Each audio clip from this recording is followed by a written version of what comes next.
Hola, buenos días y bienvenidos a esta entrega del día de hoy de Geopolítica. Comenzamos este martes, víspera del Día de la Independencia. Vamos a ver el contenido del espacio de este día.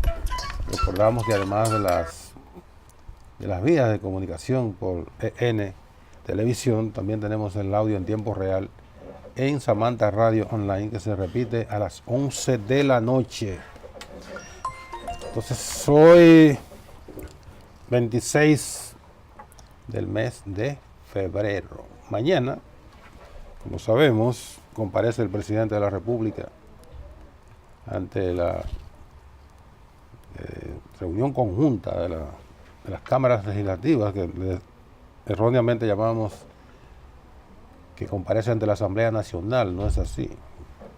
Reunión conjunta a depositar las memorias de las instituciones públicas durante el año pasado. Ya es una tradición que data de muchos años, muchas décadas, de esta comparecencia con motivo del Día de la Independencia. Como siempre, hay muchísimas expectativas de lo que diga el presidente. De antemano uno sabe que el presidente va a destacar un panorama muy optimista del país, como tiene que ser. Ningún presidente puede pararse a hablar ante un auditorio en una locución al país para sembrar el ánimo de la gente de pesimismo. Siempre optimismo. Tratar de transmitir un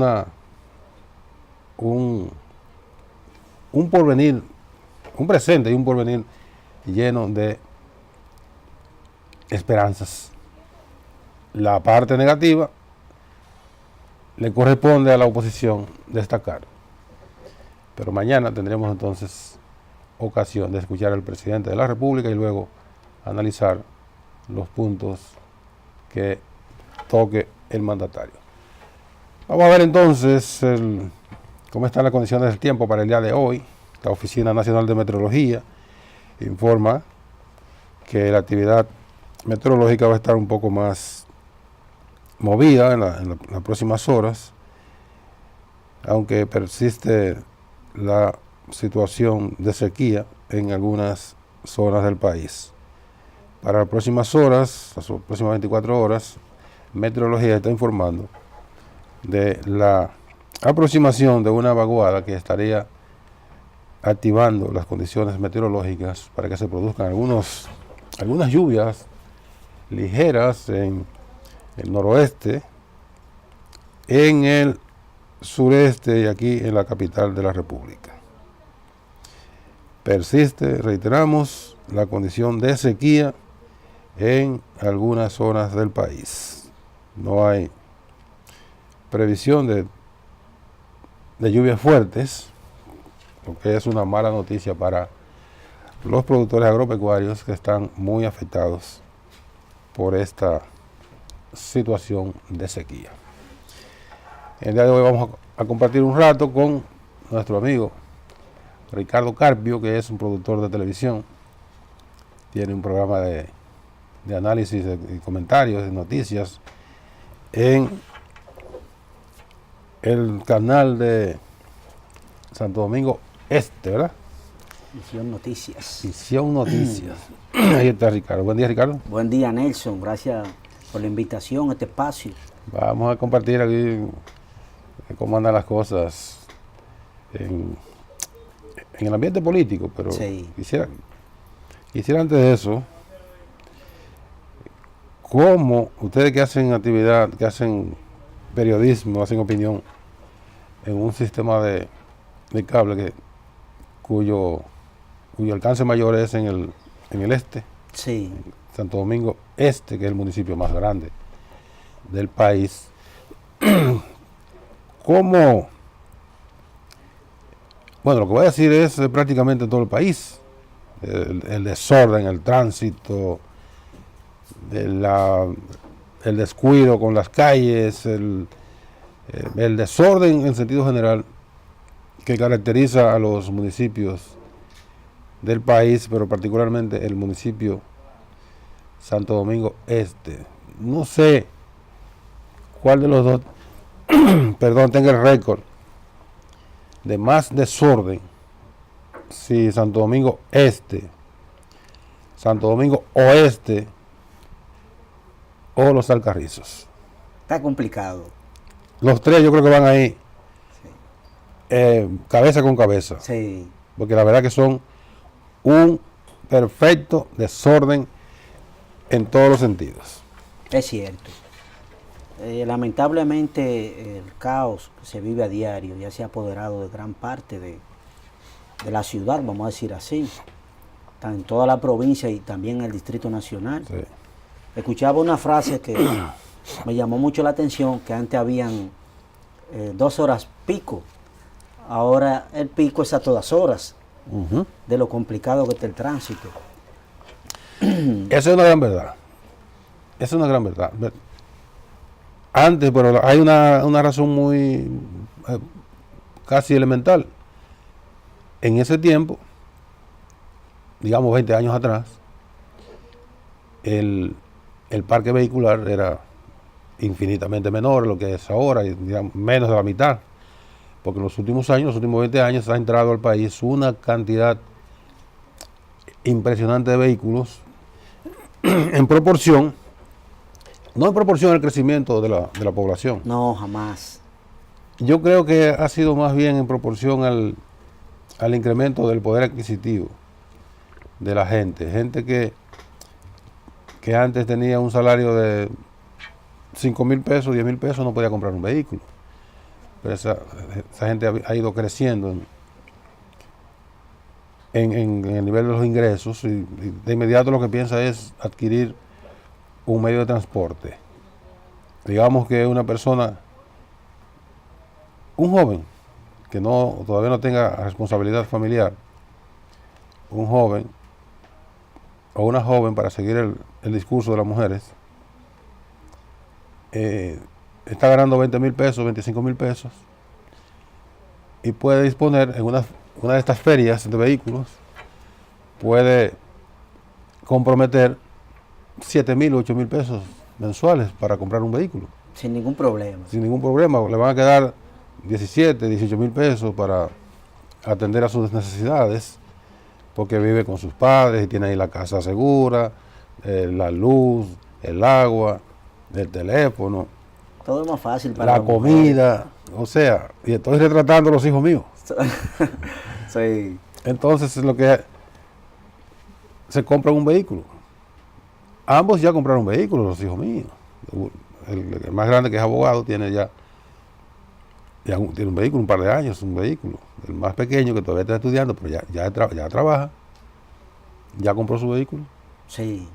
Y entonces puede disponer de esa facilidad. Y entonces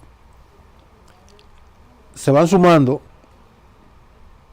a ese parque vehicular cada día más jóvenes que consiguen un buen trabajo y compran un vehículo. Y las calles siempre siguen Estrechas. del mismo tamaño, porque fue una ciudad cuyo crecimiento no se planificó. Si uno se pone a ver, y me excusa que me extienda tanto en esto, de las grandes avenidas que tiene la República, que tiene la ciudad de Santo Domingo, tú te pones a ver que todas esas avenidas fueron construidas en un momento que estaban en las afueras de la ciudad. ¿Cuáles? Por ejemplo, hace 20 años la avenida Luperón estaba en las afueras de la ciudad. Eso era lejos. La Luperón. La Luperón, no, eso está muy lejos. Sí. La Charles de Gaulle, tú estás loco, muchacha. Estaba en las afueras de la ciudad. La Churchill no estaba tan en el centro de la ciudad. De repente la ciudad se comprimió, para usar un término que no corresponde, pero porque la ciudad no se movió. Sí. Pero el crecimiento, en todos los sentidos, comprimió de tal manera la ciudad que ahora esas arterias que estaban fuera de la ciudad, ahora están en el centro. Y complicadas. Entonces, esas avenidas fueron construidas con un espacio bastante suficiente. Y por eso tuve que ahora se congestionan, pero menos que las otras. Porque la ciudad de Santo Domingo fue construida sin una planificación. Ahora todo es un cuello de botella porque no hay para dónde hacer crecer las calles. No, es cierto. Y cada día más vehículos, más vehículos, más vehículos. La calle sigue siendo la misma y el desorden es permanente. Por eso cuando tú refieres la frase, Sí. ¿cómo que dice? Dice, antes habían 2 horas pico, ahora hay pico a todas horas. Exactamente. Y es cierto. Tapones a las 10 de la mañana, eso era impensable antes. Eso era un tapón a las 10 de la mañana. Noche. Tapones a las 12 de la noche. Sí. Todo eso era impensable porque entran vehículos y no salen, porque el que tiene una chatarra, el Estado debería apoderarse de esa chatarra y decir, bueno, ya no va a circular más. Yo creo que eso no se usa aquí en Santo Domingo. Aquí Mientras corre está bien. Aquí no sale vehículo. No. El que tiene la chatarra, un anafe amarrado con alambres y un desastre, compra un carrito mejor y le tira A una herencia esa chatarra. le tira esa chatarra a otra y sigue circulando. Entonces, Sí. así no podemos vivir en una sociedad que pretenda ser medianamente organizada. Lamentablemente en tránsito estamos fritos Sí, sí, es algo terrible. sin ninguna posibilidad. Ahí crearon el Intran. Que hasta ahora no he visto el resultado que se esperaba. Ni que me perdonen. lo vas a ver. Es una estructura burocrática más. Sí. Si emitieron una circular prohibiendo a los camiones circular obligando a los camiones, supuestamente obligando a los camiones y vehículos pesados a transitar en el carril derecho. Muy bien. Pero ¿qué ocurre? Que el carril derecho está ocupado por gente parqueada, Eso genera más tapones. vehículos parqueados, Sí. motocicletas parqueadas, una señora que llega con un anafe y una mesa y un anafe y lo abre ahí en un carril de la vía. ¿Por cuál carril derecho va a transitar el camión? Imagínese un vehículo pesado en medio de 2 chatarras que están conchando. Ajá. Y vuelve otro vehículo pesado, se va a armar una cadena. Claro. Y eso va a generar tapones automáticos. No hay planificación, Ricardo. No hay planificación y sencillamente nos embromamos. Por eso es que hay que uno, como dicen los tigres, Sí. cada cual que se la busque como pueda. Sálvese quien pueda. Sálvese quien pueda, porque estamos prácticamente en una selva. Y esa parte, Nelson, que hacía referencia hace un momento sobre comprar un auto, mayormente el ser humano entiende que de inicio cuando empieza a producir, la representación del crecimiento es un automóvil. Sí. Fíjese que todo el mundo desde que tiene un ingreso estable, pues un vehículo, en especial las mujeres, Sí. que se le es más fácil de comprar. Pero además, a veces alguien puede decir, eso son vanidades. No. Lo que ocurre es que no es lo mismo una mujer que llega a su trabajo bien vestida, como sale de su casa, muy atildada, muy bien plantada, llega en su vehículo, fresquecita, a que tenga que montarse al lado de un tipo que va con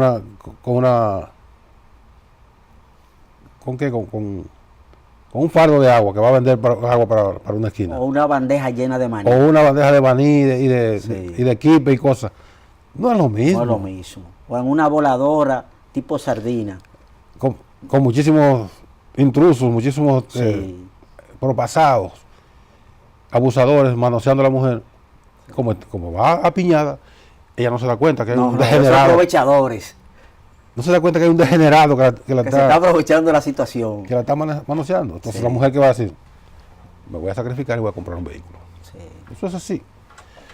Vamos a la pausa, Ricardo, y venimos de inmediato con más contenido en geopolítica.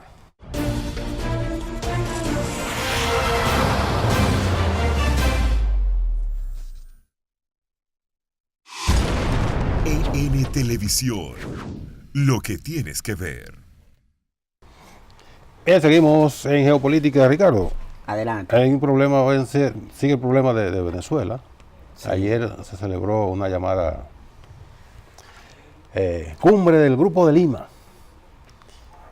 que es un grupo de países que se ha atribuido la facultad de buscar, trazarle pautas al gobierno venezolano, y supuestamente buscando salida, pero no buscando salida a nada, porque ellos están apandillados con el sector de la oposición venezolana. Entonces, el gobierno venezolano y el liderazgo del chavismo ha bautizado con mucha razón al Grupo de Lima como el Cártel de Lima. Tremenda frase. Es lo que es el Cártel de Lima, dirigido por Estados Unidos, que todo el mundo sabe que tiene su particular interés en lograr la caída del chavismo. Por ayer, entonces, los ministros que estaban en Bogotá dijeron no a la intervención militar. Y eso es lo mejor. Entonces ahí, aunque sigue la presión y sigue la hostilidad contra el gobierno venezolano, por lo menos esos países se tomaron la vergüenza de decirle a Estados Unidos que no apoyarían una intervención militar. Pero ojo, eso no es sincero. Bueno. Eso no es sincero. A esa gente no se le puede creer nada. Es posible que digan que no apoyan una intervención militar y de repente, si Estados Unidos se aventura a tratar de intervenir en Venezuela militarmente, ¿qué tú crees que van a hacer ellos? Lavarse las manos. De manera irresponsable. Sí. Dicen, no, nosotros no estamos de acuerdo con eso. Pero No intervienen para que no pase. no. Y eso se llama inteligencia política de parte. Eso se llama irresponsabilidad política. También. Inteligencia política. Porque ellos, en dado caso, Eso es hipocresía pura. sí, como los americanos son la policía del mundo, vamos a llamarlo así. Eran, pero ya ellos creen que siguen siendo. La policía del mundo, que si usted como presidente está actuando de forma incorrecta en su país, pues ellos tienen la libertad de llamarle la atención y de... Ellos no tienen la libertad, ¿no? Se la atribuyen ellos, Exactamente. entonces, de llamarle la atención y en dado caso, pues, hasta con una intervención militar, pues ponerlo en cintura como ellos determinan. Sí. Pero en el caso de Venezuela, lo mejor que podría pasar para ese país es no permitir una intervención. Claro. Buscar todas las Un formas, diálogo. un diálogo, Sí. que se llegue a una conclusión sin derramamiento de sangre. Porque todos sabemos lo que implica una intervención militar. Toda la Miles de huella que muertos. deja, sí. Destrucción y todo. Entonces, se erradicaría un mal, como se quiere ver ahora mismo Nicolás Maduro, pero dejarían otro. Pero un mal que es muy relativo también. Eso es exactamente algo relativo, que hay muchas versiones. Y yo entiendo que lo mejor es sentarse con Nicolás Maduro de una u otra forma y llegar a un acuerdo pacífico. La ayuda humanitaria que se dice que se bloqueó, se incendió. ¿Cuál ayuda? Pero la incendiaron ellos mismos. Por eso fue del lado dicen. colombiano. Exactamente. Entonces, todo lo que sea para bien de Venezuela deben de proceder y dejar que circule en territorio venezolano. Hay un problema que el diálogo se plantea muy bien. El diálogo, la mejor salida es el diálogo. Sí, Pero ocurre que para que haya diálogo tiene que haber por lo menos dos partes. es cierto. ¿Y qué ocurre? Que la oposición no le concede ningún valor a la parte real, que es el gobierno venezolano. Lo demás es virtual y es pantalla y es mediático. El real gobierno es el que dirige Nicolás Maduro. El otro no es ni gobierno ni nada. porque Guaidó. es un tipo que se autoproclamó en una tarima. Ayer en Bogotá se autoproclamó un tipo ahí también, dijo yo soy el presidente yo me proclamo presidente de Colombia. ¿Qué facultad tiene Guaidó para proclamarse? Esa es la pregunta que yo siempre me he Ninguna. hecho. Pero muy bien. Es una parte de la ecuación venezolana. Sí. pero ellos no quieren reconocer la otra parte. O sea, lo que piden es la salida pura y simple de Nicolás Maduro y del chavismo del gobierno. Y eso no va a ocurrir. Jamás. Porque el poder no se entrega. Y como está Nicolás Maduro decidido a gobernar, muy difícil que entregue el poder así a la ligera. El poder no se entrega. El poder no, Hay que arrebatarlo. exactamente. Si usted lo arrebata por la buena o lo arrebata por la mala. Por la mala ya sabemos todas las consecuencias que hay. Por las buenas, la negociación, unas nuevas elecciones, si es posible unas nuevas elecciones. Sería de mucha ayuda unas nuevas elecciones.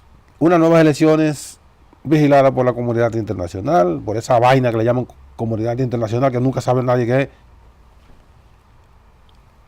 Vigilado por esos sectores, por esos factores externos que tienen el derecho, que creen que tienen el derecho de disponer en los países.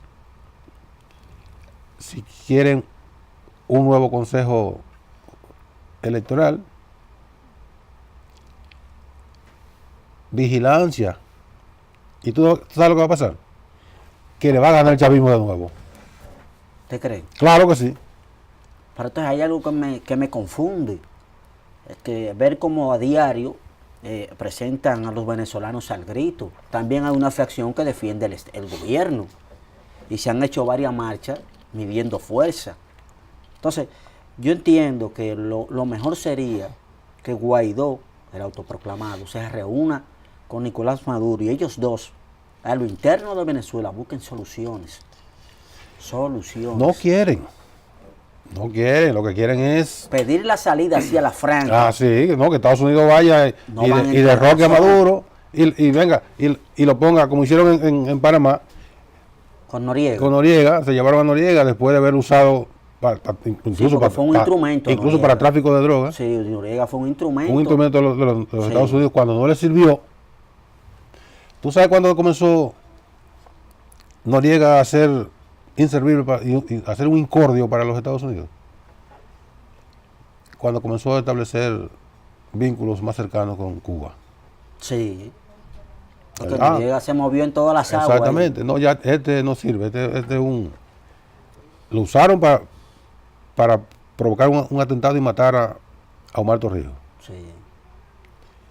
Lo usaron para todas esas vagabunderías. Y cuando ya no lo quieren, no les sirve, le arman un expediente y van a Panamá y ocupan a Panamá. Y llevan ahí a un sujeto que nadie sabe ya dónde existe, porque la gente que se presta a eso termina en el zafacón de la historia. Un tal Guillermo Endara, Sí. un gordiflón ahí, bueno para nada. Un instrumento. Y lo pusieron de presidente. Lo pusieron de presidente. Un sujeto sin ninguna calificación. ¿Qué pasó? Bueno, a Noriega, por perverso y bandido, Sí. Cuando ya no le servía. Claro, Que Noriega era un militar de carrera, Claro. de mucho respeto mientras le servía.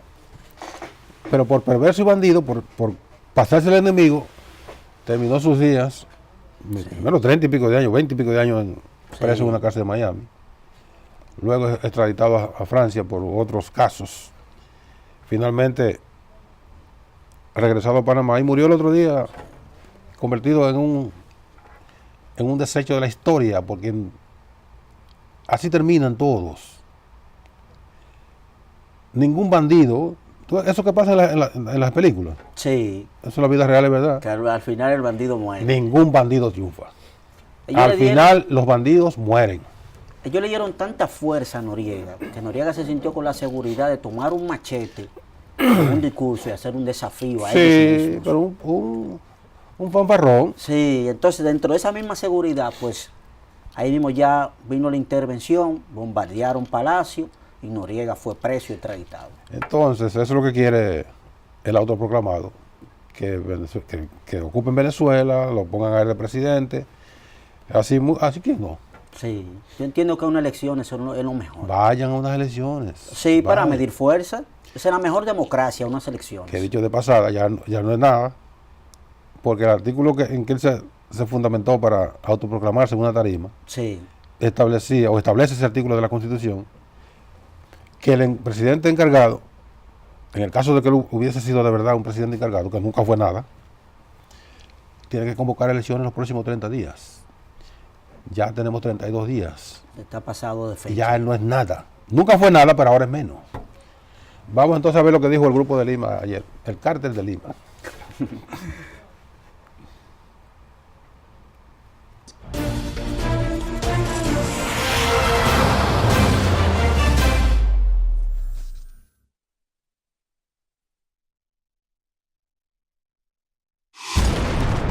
EN Televisión, lo que tienes que ver.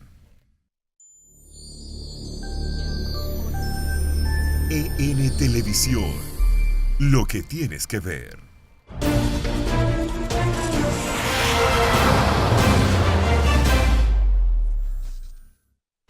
Con la presencia de 13 representantes del Grupo de Lima, el vicepresidente de los Estados Unidos, el presidente de Panamá, el autoproclamado presidente interino de Venezuela, Juan Guaidó, entre otras personalidades, se dio inicio a la 11ª cumbre de cancilleres de este grupo en Bogotá, donde se quería seguir inmiscuyéndose en los asuntos internos de Venezuela. Y creo que lo que ha venido haciendo el Grupo de Lima, dándole su reconocimiento al presidente Guaidó como presidente encargado de Venezuela y a la Asamblea Nacional como legítimo órgano, es el camino que debe imperar y el camino que va a imperar. El Grupo de Lima no tiene una posición intransigente. El Grupo de Lima lo que ha venido apoyando desde que se creó es una solución pacífica para Venezuela. Algunos críticos creen que estas acciones que está haciendo el Grupo de Lima está fuera de contexto, ya que no es la entidad facultada para definir los problemas de otros países. No puede ser que un organismo, que no es un organismo como tal, es un grupo de países, pretendan erigirse en una dirección de una acción militar contra Venezuela de una manera que no tiene ninguna vinculación desde el punto de vista del derecho internacional. En inmediaciones de la Cancillería de Colombia, un grupo de manifestantes alzaron su voz de protesta para rechazar la intervención del Grupo de Lima y la posibilidad de una intervención militar desde Colombia hacia Venezuela. No, evidentemente al rechazo de una posible intervención militar en Venezuela, un hecho que además sería absolutamente gravoso para Colombia, para Venezuela y para el conjunto de América Latina. Está claro que el gobierno de Estados Unidos, la extrema derecha colombiana y la extrema derecha venezolana quieren hoy legitimar una intervención militar. Que no vamos a permitir ni aceptar que el Grupo de Lima, con la dirección de los Estados Unidos, ocupe militarmente, utilizando el territorio colombiano para agredir, asesinar y robarse los recursos no renovables de Venezuela. La declaratoria de la 11ª cumbre del Grupo de Lima estuvo compuesta por 18 puntos, que son un poco más, un poco menos lo que se venía diciendo en días pasados por algunos de sus miembros. Lo que sí no se pudo concretar de esta reunión fue la pretensión de algunos de invadir militarmente al país vecino de Venezuela. Álvaro Altamiranda, Hispan TV, Bogotá. Bueno, ahí está Ricardo, el Cártel de Lima no encuentra apoyo en otros países. Por ejemplo, la Unión Europea advirtió de inmediato no a la intervención militar de los Estados Unidos. España, que ha estado también muy activa en contra de Venezuela, advirtió de inmediato que condenaría cualquier intervención militar. Pero todos son discursos. Como decía ahorita, son discursos. Al final, si Estados Unidos le da la gana de intervenir a Venezuela, de invadir a Venezuela, es una invasión. Lo va a hacer a un riesgo altísimo, no solo para Venezuela, y para Colombia, cuyo presidente se ha prestado a estar de atajaperro de Donald Trump, sino para los propios Estados Unidos. Sí. Una consecuencia muy, muy graves habría para esos y para toda la región. Ahí hay dos países muy atentos a lo que pueda pasar con Venezuela, principalmente en el ámbito militar, empezando por Rusia, Claro. el gran aliado de Venezuela, que ni de relajo permite Ese es un factor, una intervención. ese es un factor importante también. Sí, Lo mismo que China, no sé cuál sería la actitud de Rusia y China frente a una intervención militar. No creo que se vayan a involucrar directamente, pero Rusia tiene importantes intereses económicos en Venezuela. China tiene una negociación importante también, le compra una gran parte del petróleo a Venezuela y tiene intereses también. Rusia y Venezuela tienen una alianza militar. y Putin es guerrillero. Y Putin es, como dicen los cubanos, Sí. un pingú. Sí, Putin está dispuesto a pelear en cualquier terreno. Entonces, por estos aventureros, que son los opositores venezolanos, son unos aventureros, no creo que se pueda regionalizar una crisis, llevar al punto de una guerra,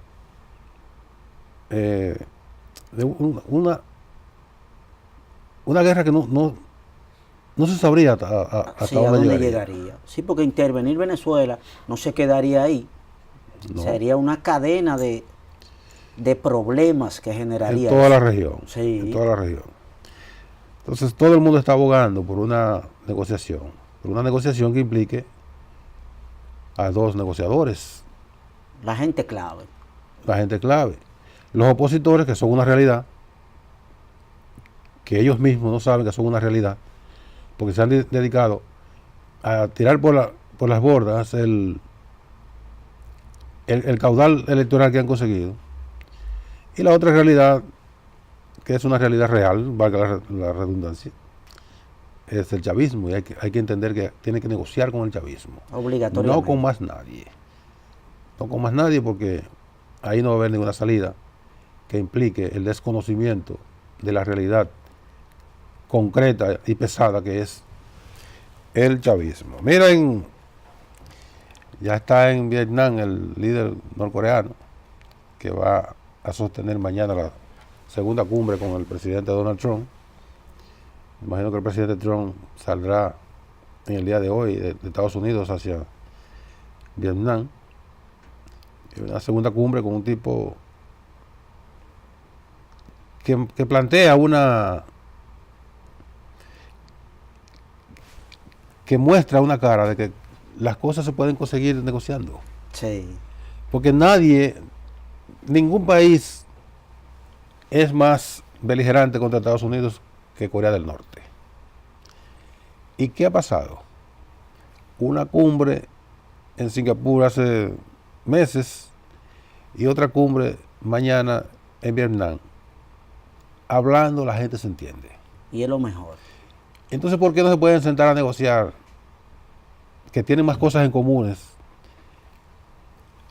los venezolanos y los norteamericanos, que tienen más cosas en comunes que los coreanos y los norteamericanos. ¿Por qué no se pueden sentar a negociar? Y si negocian, los verdaderos negociadores, Guaidó y Maduro, si ellos negocian, no es necesario que los americanos se inmiscuyan en ese asunto, si ellos no llegan a un acuerdo. Guaidó no tiene estatura para negociar, porque él es un peón. O va a tener que acceder. Bueno, se le está poniendo nombre a la oposición, está bien. Guaidó y los demás líderes de la oposición venezolana pueden negociar y deben negociar para poder salir de la crisis. Porque si hay unas elecciones, ellos lo pueden ganar también. Sí. Ganaron la Asamblea Nacional, las pueden ganar las elecciones. Ahora, como no pueden ganar unas elecciones, es no yendo a ellas, denunciándolas desde el principio que es un fraude ya montado. Participe, en muchos sitios se ha derrotado el fraude. Sí. Aquí en la República Dominicana, en un momento que se derrotó el fraude. Sí, no, y esa frase una vez la usó un perdedor, que eso era un fraude y no ha ido a elecciones. No va a elecciones, usted pierde ya de antemano. Vamos a ver entonces, en este caso, la llegada de el presidente, el líder norcoreano a Vietnam, Hanoi. Autoridades y miles de curiosos reciben al líder norcoreano en Hanoi. A partir de este miércoles se celebra en Vietnam la cumbre en la que se reunirá con el presidente de Estados Unidos. Kim Jong-un ha ido acompañado de un fuerte dispositivo de seguridad. Efectivos vietnamitas y norcoreanos han acompañado al vehículo que transportaba a Kim por el centro de la capital hasta el hotel en el que se va a hospedar. En estos 2 días de cumbre, el objetivo es que se avancen las negociaciones para la desnuclearización de Corea del Norte. Para ello, antes de la llegada de Trump, ya ha aterrizado en Vietnam el secretario de Estado estadounidense. Mike Pompeo ha sido el encargado de viajar durante estos meses a Pyongyang para mejorar las relaciones entre ambos países. Hanoi será el escenario de una segunda cumbre después del encuentro que protagonizaron en junio del año pasado. A pesar de que ya acordaron impulsar el proceso de desnuclearización, desde entonces apenas han avanzado ante la falta de una hoja de ruta. Ahí está, una cumbre entre 2 rivales importantes. ¿Dónde la llevan a cabo?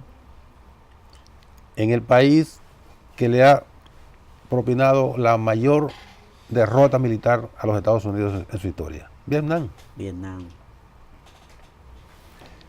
El mundo ha cambiado. Sí, no hay necesidad de tanto derramamiento de sangre. ¿Por qué? El mundo ha cambiado. Presidentes de Estados Unidos han ido ya varias veces a Vietnam.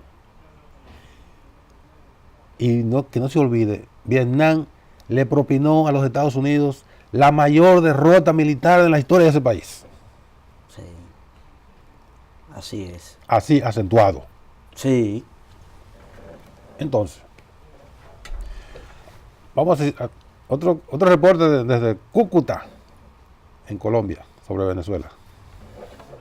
En Cúcuta habitan 2.000 familias. Como en otros asentamientos, aquí la mayoría son desplazados, forzados por la violencia en las zonas rurales. Deben sobrevivir en la precariedad y sin derechos, precisamente de lo que se acusa a Venezuela.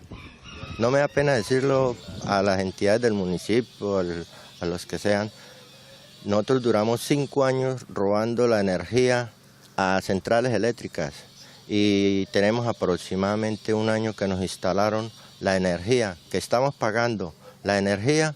¿Y cómo la estamos pagando? Con una energía prepago.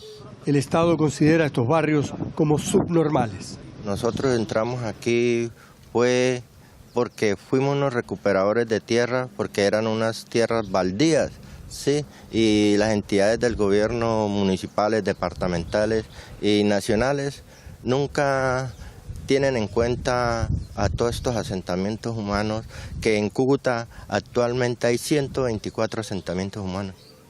Las fallas de la economía fronteriza tienen razones históricas y estructurales. Y la dependencia de la economía del norte de Santander tiene 2 elementos que nosotros creemos que son: una es el tema de que son economías ilegales que se alimentan a través del narcotráfico, y la otra la economía del contrabando, que depende también de la zona de frontera. Las cifras son elocuentes. La situación del departamento norte de Santander, con unos índices de pobreza aberrantes, y casos, por ejemplo, como la región del Catatumbo, que dobla los índices de pobreza a nivel nacional, mientras a nivel nacional estos índices están en un 34%, en el caso del Catatumbo están en un 73%, con los 2 municipios más pobres del país, como es el caso del municipio de Acarí con un 93% y el municipio del Tarra con un 92%. Campean en Cúcuta la informalidad, el desempleo y la inseguridad. Hoy estamos hablando de una ciudad que tiene una tasa de informalidad que está por encima del 70%, pero también está con unos índices de desempleo que están por encima del 15%. A eso súmele, por ejemplo, la situación de inseguridad. En el año 2018, de los 544 homicidios que se registraron en el departamento norte de Santander, 202 homicidios de estos se presentaron solamente en la ciudad de Cúcuta. Alejandro Kirk, Hispan TV, Cúcuta, Colombia. Eso es en Colombia, donde está El famoso Cúcuta. Donde está el presidente Duque con la ayuda, litigando contra Venezuela, sí, mientras su país se cae a pedazos. Terrible lo que está pasando ahí. Una partida de bandidos lo que son. Sí. Gracias, Ricardo. Otro día vamos a Está bien, Nelson, muchas gracias por la invitación. Para que analicemos la política dominicana. Sí, tenemos que analizar la política dominicana. Hay mucho que comentar sobre esa parte. Finalmente, la defensa de Víctor Díaz Rúa está reclamándole al juez y al Ministerio Público que investigue que las cuentas que aparecen supuestamente aparecen a su nombre, no son propiedad suya, sino del Partido de la Liberación Dominicana. Recordemos que Víctor Díaz Rúa era secretario de Finanzas del PLD. En esa condición, entonces, manejaba los recursos de las campañas electorales del Partido de la Liberación Dominicana. Gracias por su atención. Mañana, 27 de febrero, el programa no estará en las condiciones actuales, sino que se va a transmitir el discurso del presidente y luego estaríamos analizando lo que diga el jefe del Estado en EN Meridiano. Siga ahora con EN Meridiano.